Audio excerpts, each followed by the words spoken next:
The Monster Hunter Wilds open beta took place from the 1st of November for a few days, running across all 3 platforms for Xbox, Steam PC, and PS5. It included the first story mission up against a Chatacabra, then a quest to take down an Alpha Doshaguma, before opening up the Windward Plains, giving you free reign to take on more quests as you wish, further adding the Balahara and Ray Dow to the roster. We also had full unrestricted access to all 14 of the weapons in the game. Whilst there may still be some further balancing to do, we can comfortably assume that these are the final iterations of these weapons. Having put time into all of them both in the training area and versus various monsters, mostly Chatacabra for testing, I've got a pretty comprehensive grasp of all of them, and I'd love to share which ones I think are easier to play and which ones are harder to play. But absolutely all of them are viable to pick up and play with from the very beginning. This is all relatively speaking, you can play what you want. If you're more so after a full breakdown of the new combos and moves, attached with an arbitrary ranking based on my preferences for them, you can check out the tier list video I've already done. And very quickly, we're currently sitting at around 80% unsubscribed viewers on the channel, with the majority of you returning from shorts or otherwise. If you enjoy the videos, do subscribe, and with that said, let's jump in.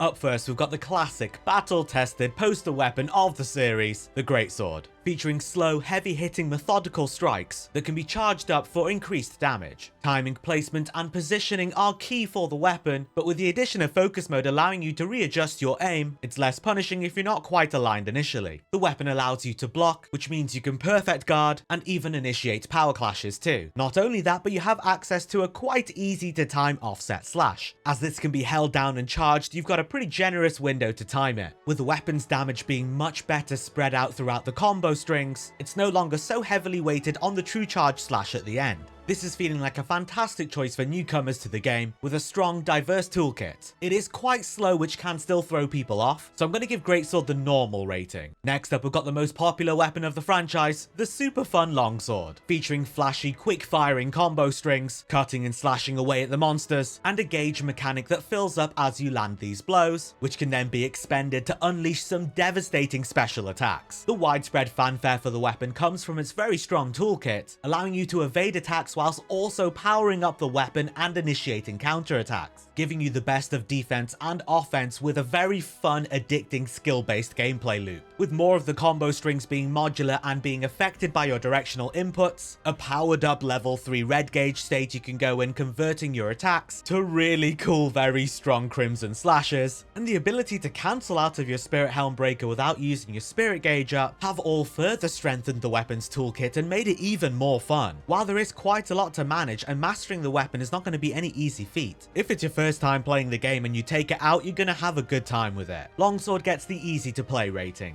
Next up, we've got the Sword and Shield, featuring quick, very low commitment strikes, which are highly modular and you've got good mobility for with your sidestepping in between. The combo chains are very easy to understand and to execute, allowing you to slash, chop, and bash with your shield as well. Speaking of, your shield is not just for show, you are able to get into your block very easily, as per all blocking weapons in Wilds now, and it's a very good guard too. You can block the most powerful of attacks, also meaning you can perfect guard attacks and that you can initiate your power clashes too. Backstepping into your perfect rush can be used as both an offensive and defensive measure, as the backstep does have iframes and counts as a dodge, and the various moves vaulting you into the air will build up your mount damage very quickly, seeing you regularly and rapidly get mounts. A very good all-rounder with low commitment, great defensive capabilities, with simple to understand combos. Sword and Shield gets the easy rating. Up next, we've got the Dual Blades Datebayo, the rapid striking daggers unleashing a flurry of blows with all of its attacks. Another one of the gauge mechanic weapons where it fills out as you land your blows whilst in demon mode, a powerful state you can enter in which drains your stamina, which when fully filled will put the hunter into the archdemon mode state, giving them access to extra powerful attacks and a buff, with the capacity to deal very high burst damage, super flashy flurries of blows, and now the ability to perfect dodge whilst in demon mode as well, giving you an additional buff and temporary access to additional powerful moves. The dual blades are feeling faster, deadlier, and more rewarding than ever before, while maintaining excellent mobility and simple to understand combo chains. Dual blades are getting the easy rating. Calling all KO Kens, up next we've got the hammer, featuring a narrow but highly modular and flexible toolkit, providing simple combos with low commitment that unleash a lot of bang for your bonk,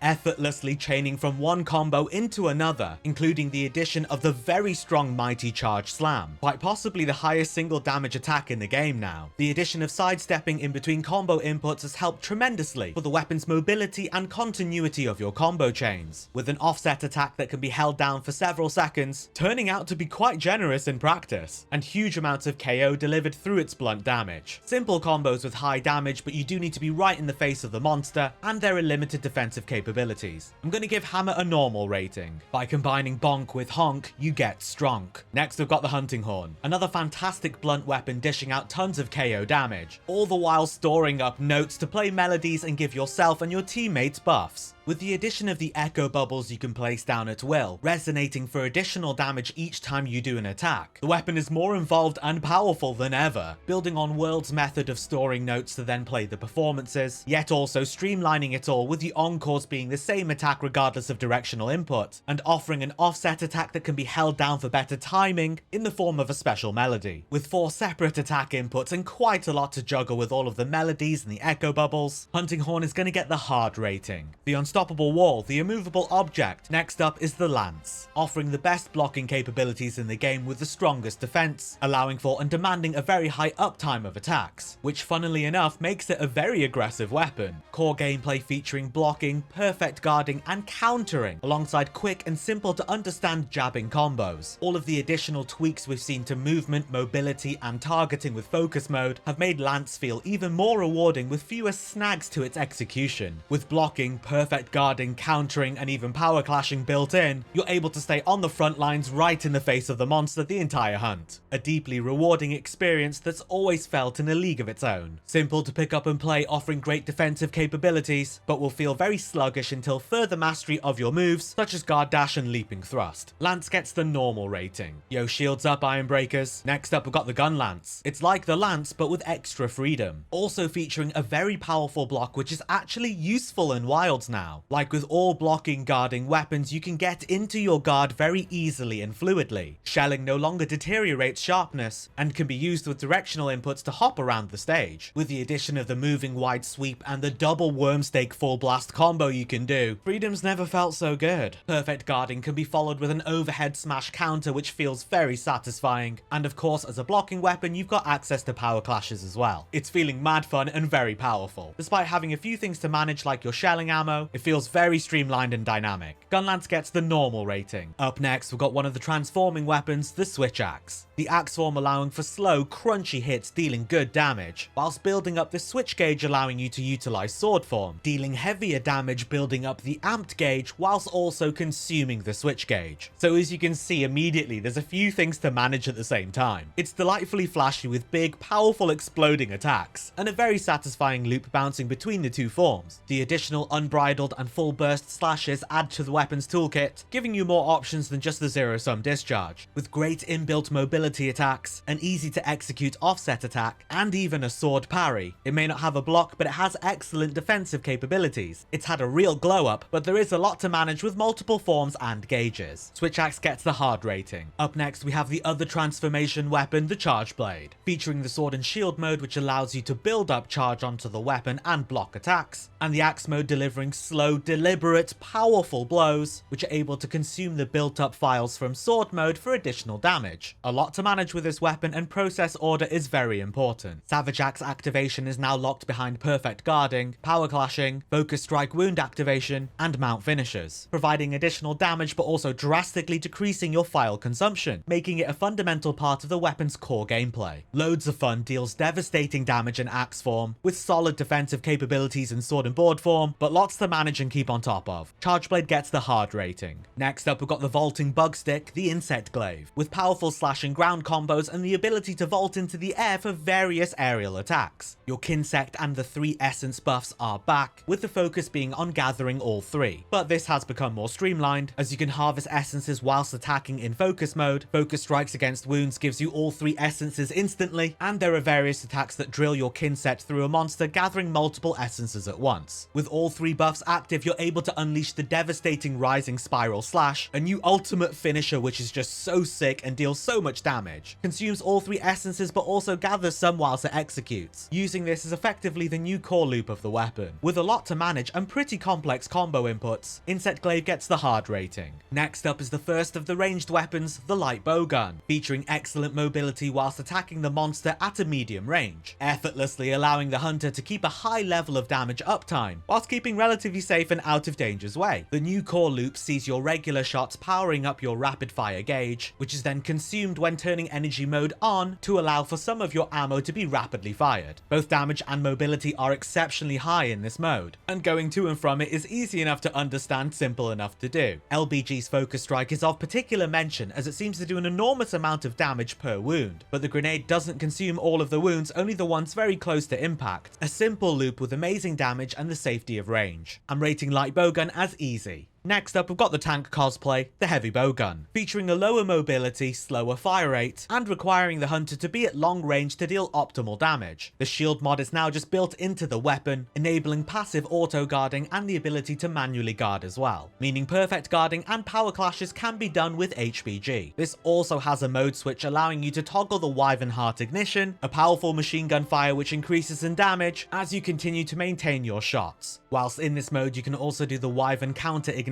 which is an offset attack for the weapon. HBG's got a really strong toolkit here, perfect blocking, power clashing and offset attacks, while being ranged. However, with the low mobility and having to keep your distance, it does make it a bit tricky. I'm going to rate heavy bowgun as normal. Last up, we've got the excellent bow, featuring mid-range damage with top-class mobility. Coatings have now been integrated into the weapon's actual toolkit rather than being a consumable, playing into this new loop of consuming your trick arrow gauge to reapply coatings. It's also expended by firing a tracer arrow, a new homing beacon that can be placed on a monster, increasing all of your arrow damage afterwards and causing them all to home in. The trick arrow gauge is replenished by landing regular attacks and by pulling off your perfect dodge, which also fully replenishes your stamina. A super fun new loop that rewards skilled gameplay. Whilst the weapon is simple enough to point and shoot, there is a lot going on and much to manage. I'm going to give bow the normal rating. So let's quickly recap what we've got over here. Rated as easy to play, we've got longsword, sword and shield, dual blades, and light bowgun.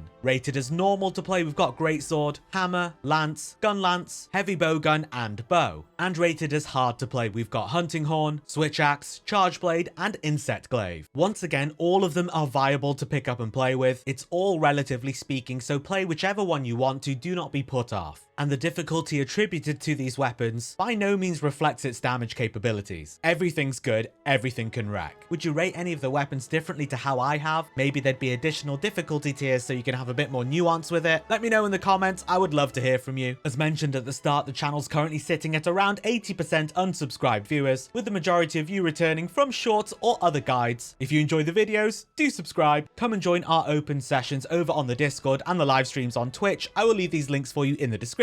Thanks for watching, and until next time, I'll see you in the Forbidden Lands.